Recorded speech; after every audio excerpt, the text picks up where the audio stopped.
Bonjour, ce matin j'ai décidé de continuer mes exercices, mes tests de l'autofocus en faible lumière pour des photos au flash en général. Donc ici, vous voyez, c'est le matin, c'est 8h moins le quart. J'ai pris mon petit déjeuner mais je n'ai pas encore pris ma douche. Et la nouveauté, c'est que j'ai utilisé l'AF zone réduite. C'est PIN en anglais, hein, qui ne fonctionne qu'en AFS, priorité toujours à la mise au point.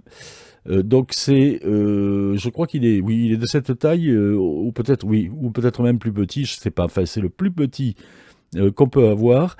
Et j'utilise aussi une option qu'on trouve dans le manuel. Et ici, j'utilise le mode de l'AF zone PIN et l'AF faible lumière. Choisissez activer pour obtenir une mise au point plus précise en cas de faible luminosité lorsque AFS est sélectionné comme mode de mise au point. Alors, ils m'ont noté que l'appareil peut mettre plus de temps à effectuer la mise au point. Cette option ne s'active qu'en mode photo lorsque le sélecteur de mode est positionné sur un réglage différent de auto.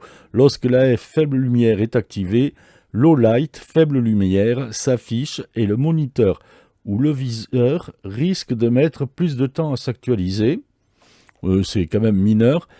Simplement, quand il s'active, l'image dans le viseur devient plus claire. En fait, c'est un réglage de gain, je pense, hein, qui explique que l'image est plus claire. Et c'est beaucoup plus efficace que l'horrible illuminateur d'assistance AF vert, qui est à proscrire dans tous les cas, hein. Ça marche beaucoup mieux. Alors sur le Z6 première génération, c'est l'option A11. Je crois que c'est A12 sur le Z6 II, hein, c'est à vérifier. Et sur le Z7, je ne sais pas si c'est la même chose, je pense que oui. Là encore, Z7.1 ou Z7.2, ça peut varier. Donc ici, vous voyez, ma photo, elle est à 12800 ISO. Ici, ça a l'air propre. Je passe en visu 100%. Et vous voyez, c'est encore net. Alors évidemment, on peut trouver que c'est un peu trop lissé, mais il faut bien lisser. Alors ce que j'ai fait, j'ai déjà préparé la photo sous Photoshop. Alors ici, je passe à 400 ISO. Je me mets là dans cette zone où on voit très bien le bruit de couleur, là, ici sur le nez. Je vais dans le menu détail et ben voilà, ça avance déjà pas mal.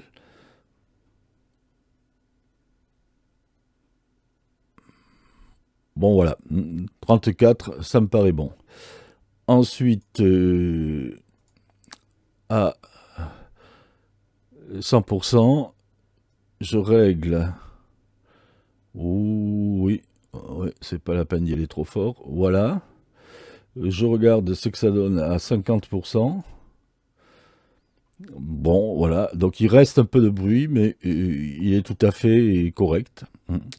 Voilà. Donc là, c'est mon image de départ. Ce que je peux faire, c'est éclairer un peu les tons foncés, éclairer l'image en général, voilà, mais pas trop, et baisser les tons clairs. Tiens, voilà.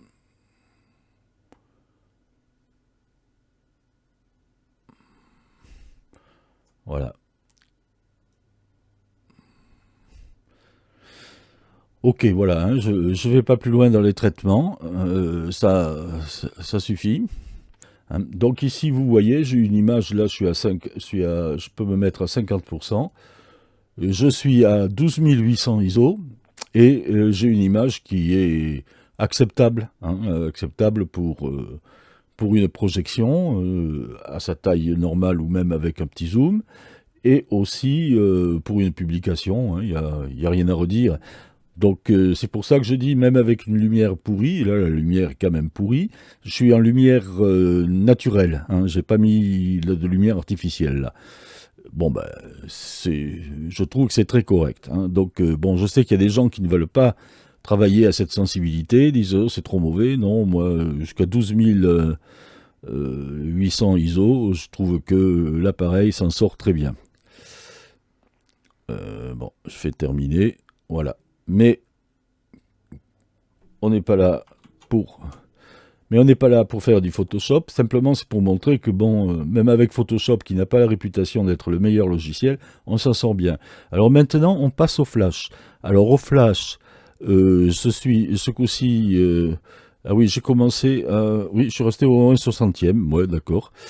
Et l'appareil est à ISO 100, voilà, 110 tout à l'heure, 100 ici. Et j'ai mis 1/60e f5.6, ce qui compte bien sûr c'est le f5.6. Donc là je sais que je ramène absolument pas de détails de l'image sans le flash. Et vous voyez ce coup-ci, chaque fois, mes sourcils, mes yeux sont nets. Là je suis en visu 100%.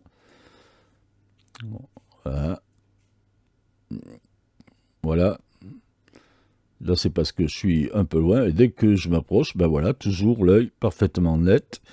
D'ailleurs, c'est curieux, c'est plus l'œil que le sourcil, mais bon, ça marche. Avec ou sans les lunettes, ça marche aussi bien. Voilà. Vous voyez, ça c'est sans les lunettes, ça c'est avec les lunettes. Ça fait aucune différence.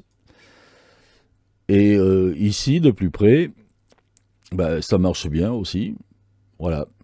Bon, ben voilà, hein, il n'y a plus grand-chose à dire. Ça marche. Ça marche. Là, vous voyez, là, c'est parfait. Et le reste du temps, c'est très acceptable. Donc, c'est pas hyper pratique. Il faut placer son collimateur. Maintenant, quand on fait une suite de portraits au flash, en général, le visage est toujours à peu près toujours au même endroit. Donc, bon, il faut jouer du petit joystick pour le positionner comme il faut. Bon, disons, c'est un moindre mal. On aurait aimé que le système automatique fonctionne. Il ne fonctionne pas. En tout cas, sur mon boîtier, il ne fonctionne pas. Si certains me disent que sur leur boîtier, ça fonctionne impeccable, bon, ben, je suis surpris, mais tant mieux.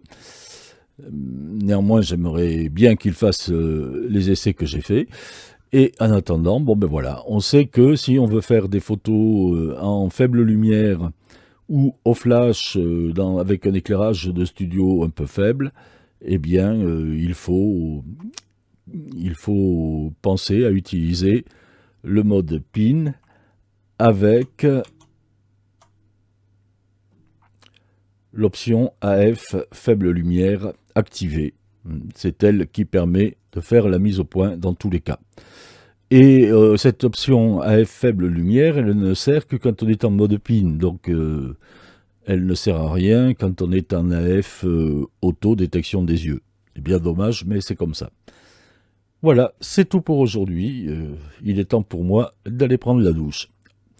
Au revoir, bonne journée.